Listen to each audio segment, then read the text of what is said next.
Hello दोस्तों, नमस्कार। आप सभी का स्वागत है आपके अपने YouTube channel current affairs magic में। और आज हम बात करेंगे 23 अप्रैल करंट अफेयर्स की। तो चलिए हम चलते हैं अपने पहले क्वेश्चन की ओर। हमारा पहला क्वेश्चन है कि पृथ्वी दिवस यानी अर्थ डे कब मनाया जाता है। तो यह मनाया जाता है 22 अप्रैल को, और यह जो 1970 में शुरू हुआ था और अब की बार इसकी 50वीं वर्षगांठ थी। और संयुक्त राष्ट्र ने पृथ्वी दिवस को आधिकारिक तौर पर 2009 में अंतर्राष्ट्रीय मातृ दिवस के रूप में मनाए जाने की घोषणा की थी। पृथ्वी दिवस 2020 का विषय क्लाइमेट एक्शन था।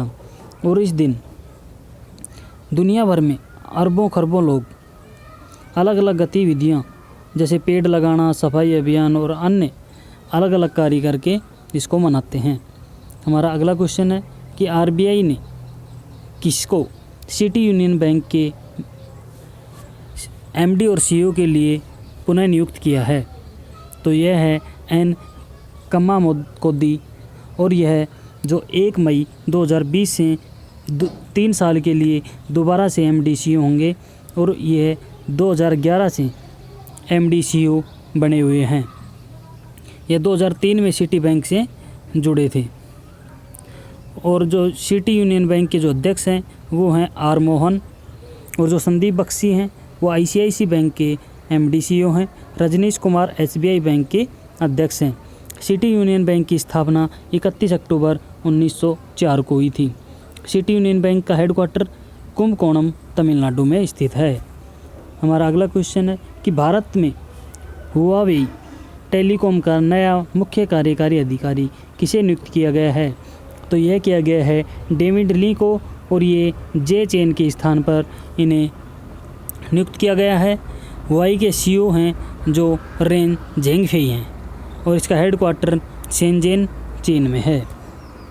हमारा अगला क्वेश्चन है कि जो सऊदी अरब ने G20 देशों के कृषि मंत्रियों की असाधारण बैठक आयोजित की है, तो उसमें भारत की तरफ से भारत के कृषि मंत्री ने नेतृत्व किया है।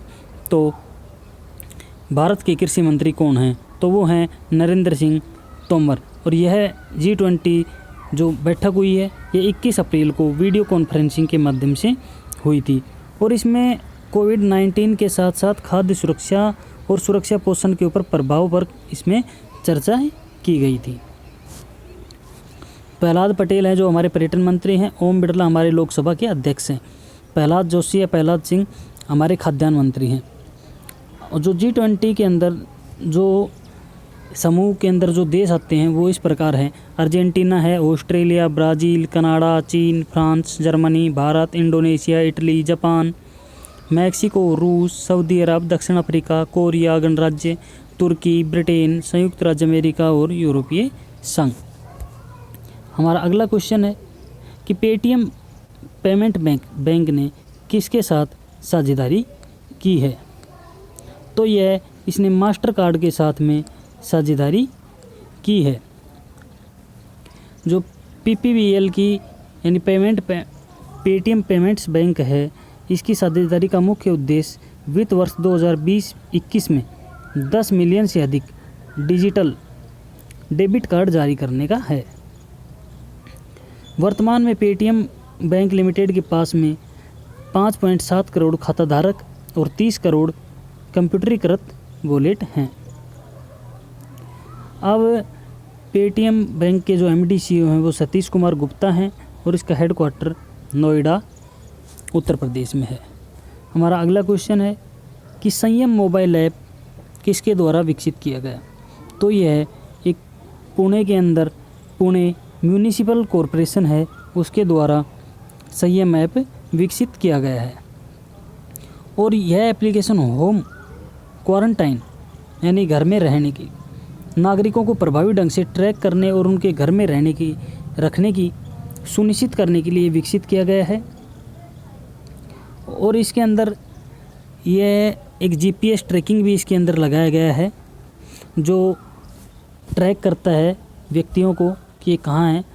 और इस ऐप के माध्यम से शहर प्रशासन मॉनिटरिंग सेल से वास्तविक समय के आधार पर नागरिकों की स्थिति की निगरानी करेगा।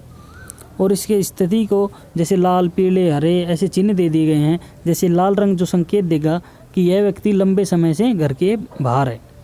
जो पीला रंग है वह संकेत देगा कि व्यक्ति एक सीमित आवाजाही कर रहा है, और जो हरा रंग है वह संकेत देगा कि व्यक्ति घर में रहकर नियमों का पालन कर रहा है। और इस तरह प्रशासन में तकनीकी संसाधनों का कुशलता से इस्तेमाल करके और यहाँ लोगों को घर में क्वारंटाइन के लिए आसानी होगी। हमारा अगला क्वेश्चन है कि किस स्वास्थ्य मंत्रालय ने नागरिकों के सवालों का जवाब के लिए कौन सा प्लेटफॉर्म शुरू किया है? तो ये किया है कोविड इंडिया सेवा। इसमें हमारे केंद्रीय स्वास्थ्य मंत्री डॉक्टर हर्षवर्धन ने जो कोरोना से संबंधित लोगों के सवाल जवाब हैं उनसे बातचीत करने के लिए प्लेटफॉर्म कोविड इंडिया सेवा शुरू किया है। और इस पहल का उद्देश्य है कि वास्तविक समय में पारदर्शी ई गवर्नेंस डिलीवरी को सक्षम बनाना और नागरिकों के जो भी प्रश्न हैं उनका उत्तर देना। और यह जो प्लेटफॉर्म है इसको विशेषज्ञों की एक टीम द्वारा संचालित किया जाएगा, जो नागरिकों के साथ एक सीधा चैनल स्थापित करने में सक्षम करेगा। और साथ ही इसके ऊपर आधारित और स्वास्थ्य सार्वजनिक जानकारियों को तेज़ी से साझा किया जाएगा। हमारा अगला क्वेश्चन है कि किस सरकार ने आयुएम सेहत साथी ऐप लॉन्च किया है? तो यह किया है राजस्थान सरकार ने। और यह राजस्थान सरकार ने कोविड-19 से निपटने के लिए हेल्थ केयर स्टार्टअप मेडकार्ट के साथ मिलकर लॉन्च किया है। और इसे अभी राजस्थान के 7 जिलों में पूरी तरह से लागू किया है। तो वो इस प्रकार हैं ज़िले जो हैं, कोटा है, उदयपुर है, श्री गंगानगर है, बीकानेर है, अजमेर है, पाली है और जयपुर है।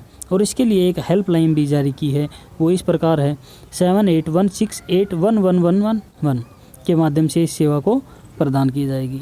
राजस्थान के जो सीएम हैं वो अशोक गहलोत हैं और इसकी राजधानी जयपुर है। राजस्थान के राज्यपाल कलराज मिश्र हैं। हमारा अगला क्वेश्चन है कि अल्कोहल आधारित हर्बल सैनिटाइज़र किसके द्वारा बनाया गया? तो यह बनाया गया है NBRI, और NBRI है नेशनल बॉटनिकल रिसर्च इंस्टीट्यूट, यानी राष्ट्रीय वनस्पति अनुसंधान संस्थान। इसने कोविड-19 के जो प्रकोप बढ़ रहा है और उसके अंदर सैनिटाइज़र की जो मांग बढ़ रही है उसको देखते हुए इन्होंने अल्कोहल आधारित हर्बल सैनिटाइज़र तैयार किया है। और ये विश्व स्वास्थ्य संगठन है, इनके दिशा निर्देशों के अनुसार और वैज्ञानिकों और औद्योगिक अनुसंधान परिषद CSIR अरोमा के मिशन के तहत इन्होंने यह सैनिटाइज़र तैयार किया है। और इस सैनिटाइज़र में तुलसी के तेल को भी हर्बल घटक के रूप में और आइसोप्रोपिल अल्कोहल के रूप में डाला गया है। तुलसी का तेल है जो हमारे प्राकृतिक रोगाणुरोधी हैं उनको ऊपर प्रभावी है, और जो आइसोप्रोपिल अल्कोहल है वो कीटाणुओं को मारने में सहयोग करेगा। यह अल्कोहल आधारित herbal sanitiser clean hand gel नाम से उपलब्ध होगा और हर्बल सैनिटाइज़र का प्रभाव लगभग 25 मिनट तक रहेगा, जिससे त्वचा को डिहाइड्रेटिंग से बचाया जा सकता है। जो राष्ट्रीय वनस्पति अनुसंधान संस्थान के निदेशक हैं वो डॉक्टर S बारिक हैं। हमारा अगला क्वेश्चन है कि किस देश ने औषधीय उपयोग के लिए भांग की खेती को वैध किया है? तो यह है लेबनान। लेबनान में जो लेबनान की संसद है उसने चिकित्सा और औद्योगिक उपयोग के लिए भांग की खेती को वैध करने का कानून पास किया है। अब इससे पहले भी लेबनान में भांग की खेती करना अवैध था, लेकिन अब इस कानून को पास होने के बाद में देश में भांग की खेती नियमित की जा सकती है, और जिससे कैनबिस की खेती को वैध बनाने से उच्च मूल्य वर्धित औषधीय उत्पादन की उम्मीद है। और इससे लेबनानी की जो अर्थव्यवस्था है वह बढ़ेगी। जो लेबनान इस समय वित्तीय संकट से जूझ रहा है, जिसे विदेशी मुद्रा जुटाने को सख्त ज़रूरत है, इसलिए वह इसका निर्यात भी करेगा। जो लेबनान के प्रधानमंत्री हैं वो हैं हसनदीप और राजधानी है बेरूत। यहाँ की मुद्रा है लेबनानी पाउंड। हमारा अगला क्वेश्चन है कि नाविकों के लिए हमारे मानक संचालन प्रक्रिया की श्रृंखला जारी करने के साथ साथ जो श्रेणीबद्ध छूट की भी घोषणा की है वह किस मंत्रालय ने की है? तो वह की है गृह मंत्रालय ने। तो यह गृह मंत्रालय ने की है। और जो गृह मंत्रालय है इसने जो हमारे मानक संचालन प्रक्रिया के अनुसार नाविकों के लिए तौर से घर लौटने से पहले इनको कोविड-19 का टेस्ट करना अनिवार्य कर दिया गया है। और ये गृह मंत्रालय ने यानी सीफर्स को ग्रेडेड रिलेशंस के लिए के तहत भारतीय बंदरगाह पर आवाजाही की अनुमति दी है। और इसके बाद अब मुंबई में क्रूज जहाज मारेला डिस्कवरी पर फंसे समुद्री नाविक आसानी से अपने घर जा सकेंगे। हमारे जो स्टैंडर्ड ऑपरेटिंग प्रोसीजर है उसमें कहा गया कि शिप मालिकों को यह सुनिश्चित करना है कि प्रोटोकॉल के अनुसार नाविकों के बंदरगाह परिसर के भीतर परीक्षण सुविधा तक पहुंचने से पहले और उतारने के बाद सुरक्षा संबंधी नियमों का पालन किया जाना चाहिए। और यह भी निर्देश दिए हैं कि जब तक टेस्ट की रिपोर्ट प्राप्त नहीं हो जाती तब तक वे समुद्री नाविकों को क्वारंटाइन सेंटर में ही रखेंगे। जो हमारे केंद्रीय गृह राज्य मंत्री हैं वो हैं अमित शाह। और हमारे जो राज्य मार्ग मंत्रालय ने ढाबों और ट्रक मरम्मतों की दुकानों की जानकारी देने के लिए एक डैशबोर्ड लॉन्च किया है। इसमें मरम्मत की दुकानों की जानकारी देने के लिए एक वेबसाइट, एक डैशबोर्ड शुभारंभ किया है। और इस डैशबोर्ड पर कोविड-19 महामारी के कारण जो राष्ट्रव्यापी लॉकडाउन है उसके दौरान देश भर में चालू ढाबों और ट्रक रिपेयर शॉप्स का विवरण दिया गया है। इसमें हमारे केंद्रीय सड़क परिवहन और राज्य मंत्री हैं नितिन जयराम गडकरी। जो गुजरात सरकार है उसने सुजलाम सुफलाम जल संचय अभियान को मंजूरी दी है। तो गुजरात सरकार ने जो कोरोना वायरस लॉकडाउन के दौरान यह सरकारी अभियान चलाया है और इसके तीसरे संस्करण की मंजूरी दी है। और इस योजना में बांध का निरीक्षण और नदियों पर गाद हटाकर गहरीकरण का आकलन किया जाएगा। और इस अभियान को 10 जून 2020 तक मनरेगा के तहत पूरा किया जाएगा। और इस योजना को 2018 में हल्के मानसून के बाद शुरू किया गया था। यानी जो भी बांध हैं, नदी नाले हैं, उनको साफ किया जाएगा। उनके अंदर जो कीट जम गया है उसको हटाया जाएगा और उसको गहरा किया जाएगा। गुजरात के सीएम हैं वो विजय रूपाणी हैं और राज्यपाल हैं आचार्य देवव्रत। और गुजरात में गिर वन्य जीव अभ्यारण्य भारत के गुजरात राज्य में राष्ट्रीय उद्यान और वन्य प्राणी अभ्यारण्य है जो एशिया में सिंहों का एकमात्र निवास स्थान होने के कारण जाना जाता है। और गुजरात के नवगांव में नर्मदा नदी पर सरदार सरोवर बांध एक गुरुत्वाकर्षण बांध भी बना हुआ है। जो केरल के पतनमथिट्टा जिले में तिरंगा पहल के तहत रैपिड स्क्रीनिंग की पहल की जाएगी।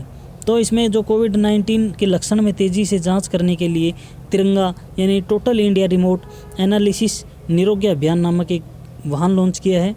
और इस वाहन में थर्मल स्कैनिंग, बोनट पर एक इंफ्रारेड थर्मामीटर, 2 तरफा माइक्रोफोन सिस्टम जिसके द्वारा वाहन के अंदर या बाहर मौजूद व्यक्तियों से पूछताछ की जा सके, और वाहन पत्रों या तस्वीरें क्लिक करने के लिए मोबाइल कैमरा भी लगाया जाएगा। और इस गाड़ी पर तिरंगा बनाया जाएगा ताकि लोग तुरंत इसकी पहचान कर सकें और जिससे स्वास्थ्य कर्मचारियों को मदद मिल पाए। और इस गाड़ी में हॉटस्पॉट, बफर जोन और प्रवासी श्रमिकों और आश्रित लोगों के लिए शिविरों में स्क्रीनिंग भी की जाएगी। केरल के सीएम पिनराई विजयन हैं और राज्यपाल यहाँ के हैं आरिफ मोहम्मद खान। और केरल की राजधानी है तिरुवनंतपुरम। तो आज के लिए इतना ही। धन्यवाद दोस्तों, मिलते हैं अगले वीडियो में नई जानकारी के साथ।